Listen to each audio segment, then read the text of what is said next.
The Brace for Impact podcast is about to take off. It's time to get into airplane mode as your favorite travel agent talks travel news. Now here's your host, owner of the Pine to Palm Travel, Jennifer Henke.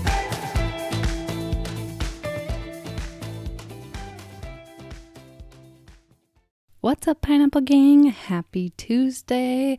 Welcome back to another Brace for Impact episode where we just talk about recent news updates with travel. There's been a lot lately since the pandemic, so I just want to keep you guys updated if you're interested. I decided to kind of experiment a little with the format that I'm doing on this, and since you guys are pretty flexible with me experimenting with content, I'm going to try and pick out just a couple of news items and talk about them a little bit deeper. I'm not sure really how interested you guys are in hearing about Disney news every week if something big happens. Of course, I'll talk about it, but I want to first talk about the CDC putting in an advisory for people who are higher risk and for people who are older to not cruise. The CDC was specifically quoted saying the virus that causes COVID-19 spreads easily between people in close quarters aboard ships, and the chance of getting COVID-19 on cruise ships is high. Now, this is being reported as something new, the CDC is saying, but in reality, cruises have just started up again, and is their warning really any different than what it has been? The only reason I bring this up is because we all know that being in close quarters to each other for a long period of time raises the risk of the Delta variant getting spread, and for the last almost 2 years, we've been dealing with risk in traveling and risk in being around people. So it's a little odd to me that they're coming out making it seem like this is a huge deal, that there is a high risk for cruising. And I don't want to play it off like I disagree with what the CDC is saying, but the biggest question I'm getting asked right now is it safe to travel? Is it safe for me to travel? Is it safe for so-and-so to travel right now? And when people are traveling, I hope you guys realize that there are always risks.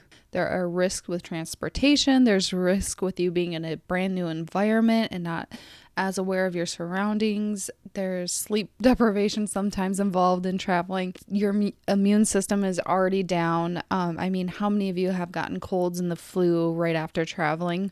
For me, I say that there are always risks when you travel. And right now, the risk may be greater because of how easily spread the Delta variant is. It's really not anything new what's going on right now. People are saying that yes, it is spread a lot easier and faster, but you need to take in consideration your personal health. I always advise to talk with your healthcare professional to get their insight, but ultimately you need to make that decision for yourself. I personally cannot tell you or anyone else tell you that no, don't travel, or yes, you're totally going to be fine when you travel. The only reason that I kind of put into question this CDC announcement is because they didn't back it up with any data. They just said that the risk is high. I would think the risk is high on an airplane. I would think the risk is high if you're meeting with people or even just inside anywhere, going to Disney or going to dinner at someone's house. The risk is going to be high. And I do think that there is a greater risk for being in smaller quarters for a period of time. So you might want to consider the length of travel, length of the cruise. But cruise lines have definitely put into place vaccine requirements and testing requirements. So there is a lot of thought and care that is being put into restrictions on board and how they have changed different services. I know people are spread out more while on board. Mask mandates are in place while being inside on the cruise ship. I do think cruise lines have been putting in a lot of effort to make it a more sanitary and healthy environment, especially when it comes to food.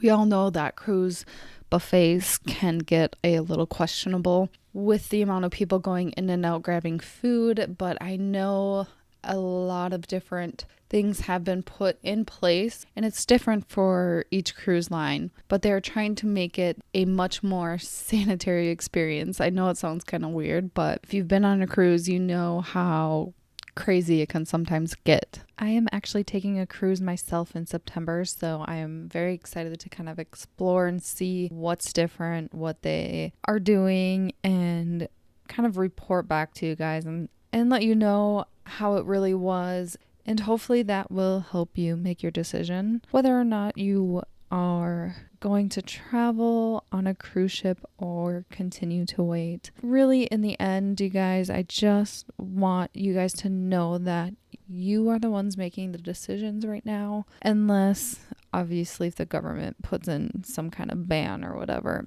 But your travel agent or your friends should not be making that decision for you whether you should go or not. Definitely think about it and talk with your healthcare professional. And if you feel comfortable enough to start traveling again or continue traveling again, I know that I'm excited to help you do that. But just be aware that there are always some kind of risks with travel. But that's what makes the experience such an adventure. I will talk to you guys next time, and thanks for listening. Bye. Thank you for listening to the Brace for Impact podcast. It's now okay to use all electronic devices to get Pine to Palm travel content. Visit at Pine to Palm Travel on Facebook, Instagram, and YouTube. Or visit pinetopalmtravel.com. Don't forget to join us next week. And until then, safe travels.